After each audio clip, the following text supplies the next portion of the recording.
Starting. And we are live. Hey. Hey, Debbie. Hey. Hey. So welcome to the very first Winephabet Street. I'm Lori, and this is... I'm Debbie. So we really are kind of, it may look like we're winging this, but we actually did plan things out here. We are the idea. We really are winging it. Well, especially since we have so many technological issues that we have no clue what to do with. So we're trying hard. We're trying hard.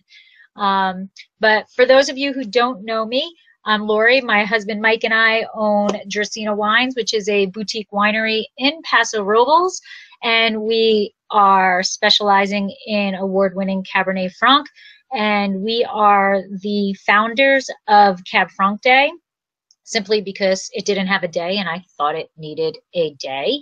I have a microbiology background, and in addition to that, I went to the UC Davis winemaking certification program, which was a stellar program, which makes me feel more comfortable entering the wine world.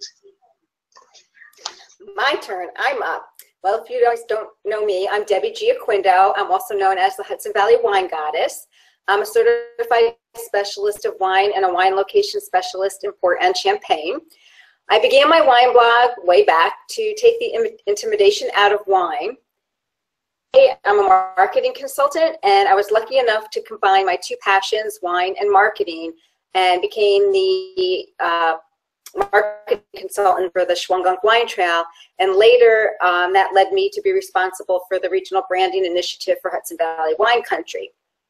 And just this past April, I published my first book called Tapping the Hudson Valley. It's day trips and weekend itineraries, traveling, craft beverages, and the sites along the way. And I'm also chairperson for the Hudson Valley Wine and Spirits Competition. That is the second Saturday in September. And I also own a wine brand called Happy Bitch Wines. So if that's not enough, I don't know what else you can add to my plate. But you can find me on social media at HV Wine Goddess, and I also have a podcast called Uncork Your Mind on wine. It is on wine, but it's on iTunes and Stitcher. So I think, you know, between the two of us, you really got, you know. Sorry. It's okay.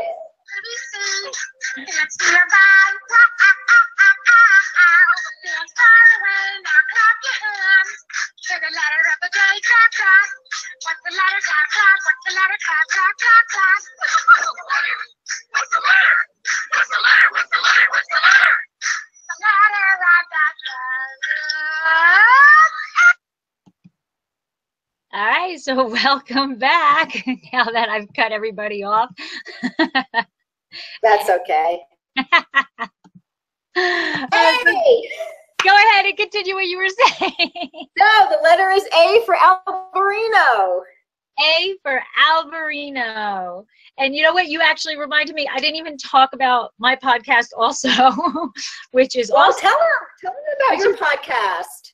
Which is also on iTunes, Stitcher, Overcast, Google Play, SoundCloud, anything else that I can technologically figure out how to get on, I'm on. And my blog goes live every Wednesday morning. Okay, so I have a new blog post every Wednesday morning. So let's talk Albarino. Mm-hmm. Let's talk because I want to drink. Yes. The faster we get through the talking, the more we can drink, which I'm not going to lie, I'm already poured and I'm going to have a sip. Are you already poured? Yes, because I'm not poured, but I will pour now. So I'm not drinking alone. You can't drink alone now. There we go. Can we cheer? Cheers to Albarino. There we go. Slancha. Oh, Albarino. So I'm going to go through some basic concepts of Albarino, basic general characteristics of it. It's very similar to Viognier, Gewürztraminer, and Petit Menzing, which never ever had. Have you had that? I have had petite manseng down in Virginia at Taste Camp. That's the only time I've ever had it. It's Albarino-esque? A little bit. The first time I've tasted it, to be honest with you, so it was like okay. I think I need a little bit more time to experiment with the grape, to really taste it from different regions and get a real feel of it. And it didn't wow me in my first sip. Okay. Well, there's always, for the sake of science, more research, more sipping, more drinking is always a good thing. Yeah. Now, the reason why it's actually similar to that is that Albarino shares similar terpenes, which, all the science geeky part of that, hey, the terpenes that are those aromatic essences. So since it shares the terpenes, it's going to be very similar to those wines. What I love most about Albarino is it's high acid typically, and I am a huge acid head. I love acid in wine. It's super fresh. It's crisp. It's zippy. It's happy. It's just a happy wine, and it's low in alcohol. So like you can have a good time with this bottle. The typical aromas that we get, the fruitiness is lime, apple, grapefruit, hyacinth. So we get some florals in with Albarinos. And then what I think is probably the most common thread through every Albarino I've tasted is that almond or almond paste. I think that's really, really common throughout. There's also some grassy notes. And this is not a wine that you're going to buy and lie down. I mean, like you want to drink it in the year that that you're purchasing it. You want to purchase it and drink it. It's not meant to lie down and store. So it's actually 2 years. It's good 2 years. Vintage date +2. +2. Oh, okay. Yeah. See, mine don't make it that. Yeah. Me either. Mine really don't make it that long. So I was introduced to Albarino. I don't know about you, Debbie, but I was introduced to Albarino by the Wine Studio in a program that you and I both participate in on Tuesday nights.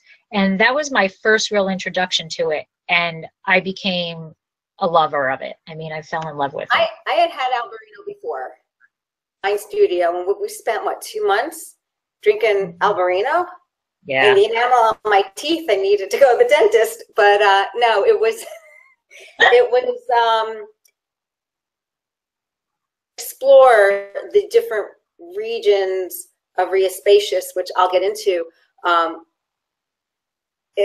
Where the Albarino comes from and the different characteristics of it. And then I was fortunate enough to be able to go to a seminar in New York City put on by Rheospacious, where I even learned even more. So it was a real eye-opener. Can I say #jealous? But I did, yeah, well, you were talking about the dentist. So I went to the dentist also after those 2 months. And usually when I'm at the dentist, they're like, you got those stains on the back of your teeth, all that wine, blah, blah, blah. And after those 2 months, they're like, oh, you haven't really been drinking a lot of wine, have you? I'm like, no, I just drank white wine for the last 2 months. It just takes the acid, takes the enamel off your teeth. Well, that's true, but you don't have the red stains on the back. Exactly. I have one bottom tooth in my mouth that grabs the red stains. And every time I go to the dentist, she does comment, like if I go in the winter, she works extra hard at polishing it. Off course. We are, but that's fine. That's fine. So I'll bring us right back to course, being on course, being on a ship, whatever. The other thing that's really amazing to me about Albarino is that salinity. It's like drinking, and which is pretty funny because I'm not an ocean person. I'm a mountain girl, and I'm not a fan of the ocean. But you bring that up to your nose, you taste it, and it's like drinking salinity. You smell that ocean. You smell the saltness, and it's pretty cool. It's fresh. It's exciting. It's exhilarating. Yes. So, and my last thing I'm going to talk about, which because I just thought this was pretty cool, and I kind of repeat it in my fast facts later on because I do think it's so cool. Because where it's typically grown, there's all this moisture in the area. You're usually growing it close to the ocean. There's all this moisture. It's very prone to mildew. So they actually, now let's see if I can do this. Rheus baecis. Did I do it? Rheus baecis? Woo! Okay. They actually grow it on these high trellises. So it's a whole different type of trellis system, and they are actually called paras. So they can be like 7 feet tall. So the grapes are growing up and high, and then they hang down. And what this allows is those ocean breezes to come through and make sure that all of the grapes get dry, get dried from the breezes versus being on the ground. There's like no grapes that touch the ground, no vines that touch the ground. So they're like 7 feet up in the air, and they're all spread out. So it's that I would love to see that live. I think that would be so I would love to. I would love to. I've seen beautiful pictures because of the rivers, and then how it goes up. Yeah, I wish we were able to throw up pictures and show everybody, but we haven't gotten the technology set behind that. So hopefully next month we'll have that technology. We're trying. Trust us, people. We have the pictures, and they're beautiful pictures. And we have slideshows and everything. So honestly, if you know how to do that, please hit us up with some information to help us. Yes. Because we're also going to try different platforms to bring this to you so that we can have up and, of whatever it is that we want you to see, as well as, pictures of the food and the wine and just, recipes, whatever it is. Right. But you know what? We're going to put them, I'm sure, I'll do a post, and I'm sure you will too afterwards, and we'll do a link that actually has the presentations in it so that you can ultimately see it. So, yeah, that would be good. Yeah. Anyway, so tell me what you got, Deb. Okay, so moving a little right along, I'm going to do the history of the grape varietal. So we talked about Rheus baecis, the indigenous grape variety, and it hails from the Rheus baecis region of Spain. Now it's located in the northwestern corner of Spain, and it's known as Galicia, and it's also called Green Spain. And it is said that the grape was actually brought over from Burgundy, and it's a cross between Riesling and that Petit Manseng that Lori talked about. And they say the monks brought it to Galicia around the 12th, 13th century, and they created a clone, an Albarino clone. Green Spain, I wish, now close your eyes, now picture Green Spain, beautiful hills, mountains, green, lush green countryside. It's got ancient Celtic history of the region, and plus with that, all the rain that they get, it kind of almost looks like Ireland when you look at the pictures.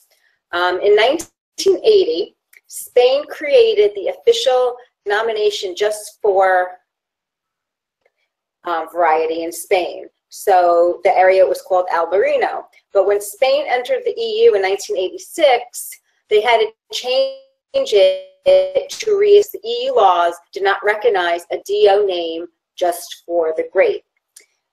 So there's also a local governing body that these people, pretty serious. So there is a local governing body called the Regulador that makes sure the wineries adhere to the permitted grape in the region, Albarino, viticultural practices, winemaking, and aging procedures that surround the grape. So there's certain rules as a wine grower, a grape grower, that they have to abide by when growing Albarino. So some quick facts about Ria Spacious, this will give you a little bit of idea on why you get the salinity and the freshness of this wine. Has it that Ria Spacious are the traces left by the fingers of God's hands when he rested in Galatia. Ria Spacious is a Galician for lower, I'm sorry, what? I said, I love that. That's so nice. Fingers. If you look at the map, the ocean comes in and then it breaks up into these little estuaries and it goes all the way up. So those are his little fingers. So isn't that similar to the Finger Lakes? That I remember reading that about the Finger Lakes, that's supposed to be somebody's handprint. It wasn't God. I think it was like an Indian. Oh, really? Yeah. We'll have to read. It was formed by glaciers. Well, that's the scientific. Because I remember I wrote a post about when I did Rieslings, and they talked about the scientific one was glaciers coming down, but then there was the mythological one, which was I believe an Indian's ritual, worship or whatever. Yeah, it's big Indian up there. There's the outside Utica there's the tribe, but I've been to the casino. Right. Oh, there you go. Not to gamble, to see a concert, but. Okay, so go ahead. I'm sorry. And it was a dry casino. Oh, I was there too for work when I worked in healthcare. We had parties, or the whole team, because it was New York State. Right. To get everyone together. But it was dry at the time. They didn't have a liquor license. See, so yeah, I was the bad one. I had like 8 bottles of wine in my room, and everyone came in, and now we're really off track. Okay, back on track here about Ria Spacious. So Ria Spacious is Galician for lower Rias, which refers to the 4 estuaries. Now, I'm really going to mess up the pronunciation of this because I don't do foreign languages well. I can barely do English. So, areas are Ria de Muros y Nois, Ria de Arosa, Ria de Pontevedra, Ria de Vigo. And the Rias are deep, wide inlets of water that travel inland from the Atlantic Ocean and bring the salinity of the Atlantic Ocean inland, and it mixes with the fresh and the salt water, and all that contributes to really what's also in your glass. You combine that with the soil. They have granite soils, which are mineral rich in alluvia, mixed with clay, silt, sand, and gravel, and that really brings the freshness, and you'll really taste it in the Albarino. The silt, the sand, the freshness of the Atlantic, of the ocean, and the salinity. Other regions beside Ria Spacious in Spain that do grow Albarino, just right across the border in Portugal, it's known there as Albarino, Alvarino. Also grown in California. It's grown in the Hudson Valley, believe it or not, New Jersey, and Oregon. And I would have drank a Hudson Valley Albarino. Fjord Vineyards makes a good one, except I gave it to my sister Memorial Day weekend to drink. She wanted a white wine, and I pulled it out of my fridge. I said, Donna, you'll really like this. And after she drank it, I'm like, could have used that. But I got an Albarino from Ria Spacious, which is good. Which is, you can't compare. They're, So what do you have? Regions, so. What do you have there? What are you drinking? What am I drinking? I'm drinking a Pazzo Euro Albarino. Can you see? I can. It's a pretty bottle. It's all etched, right? Is that etched? Yeah, it is. It's etched. Well, so you are at Ria Spacious, and I am in Paso. Surprise, surprise. So I am drinking a Niner Wine Estate Albarino. which is from, it's actually, Niner is in Paso, but this is from the Jesperson Ranch, and this is from the Edna Valley.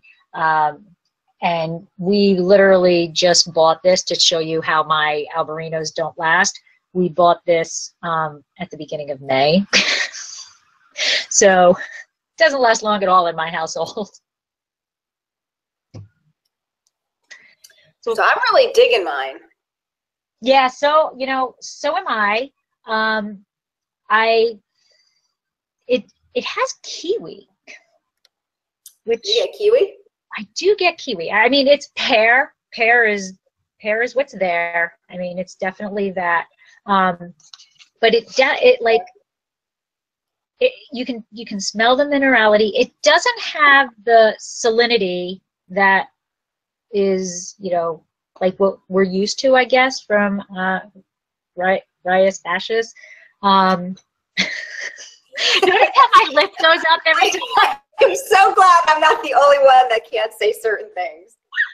It's like, I told you before, I'm like, spacious. Oh, see, I can do it when I think about it, but my lip still goes up. I don't know why. This is where video stinks. They can all make fun, you know, everybody can make fun. Yeah.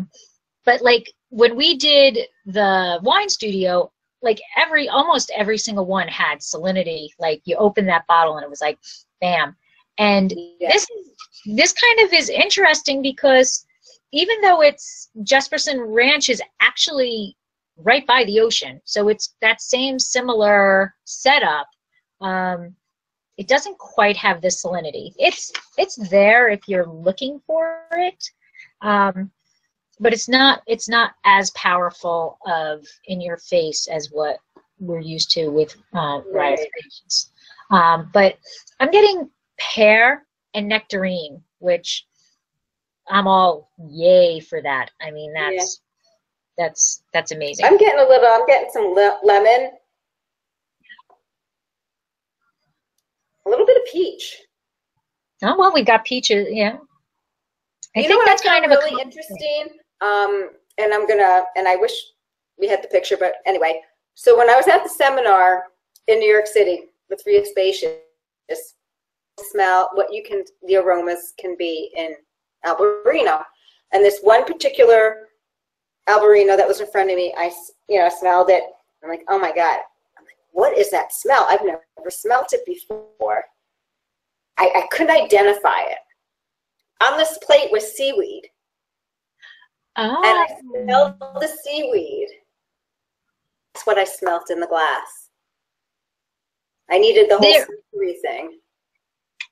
I think it was the Martin Codex. Mm-hmm. I think that had it. It could have been that one. It could have been. I think that had it. And again, I'm going back to I actually am amazed how much I love Albarino because it really is so representative of the ocean. And I'm sorry, people, I'm not an ocean fan. It's like I don't like walking on. When we go to Cancun, when we go to a beach resort, Mike gets one day of me walking on the beach with him. It's just not, I'm not a fan. But something about I love the nose of it. I love the acidity, the crispness of it. This is definitely peach dominant. The more I'm shoving my nose in the glass, it's definitely peach dominant. But I get a little floral, lemon, minerality, the salinity. See, now I'm a beach goer. I post on Sunday. I caught 3 hours at the beach. And if you can see, my face is really red because I forgot to throw my sunglasses down. My eyes are swollen. Oh. And I'm like, I'm smarter than that. We had rain all day. Good beach day down here. So I'm like, I was reading, and then I threw my reading sunglasses off and just like kicked the chair back and forgot to put my regular sunglasses on. And then I'm like, oh, it was just, the first day out, the first day out anywhere. It's like, you're stupid, Yeah. You forget. This wine is exciting. I mean, there's something about Albarino, like, in a great mood, it's going to make you even better. And if you're in like, you need a pick-me-up, you need a pick-me-up wine. And in this wine, it's just so exciting that it will. I think you nailed it. It's a pick-me-up wine. It's a pick-me-up wine. Great. Pick me up and drink me. Yes. Yes. And little Alice in Wonderland. Drink me.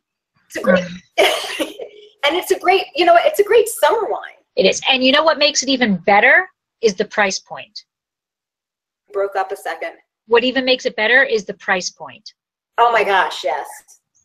Especially from Maria's Spacious. It's amazing price point from there.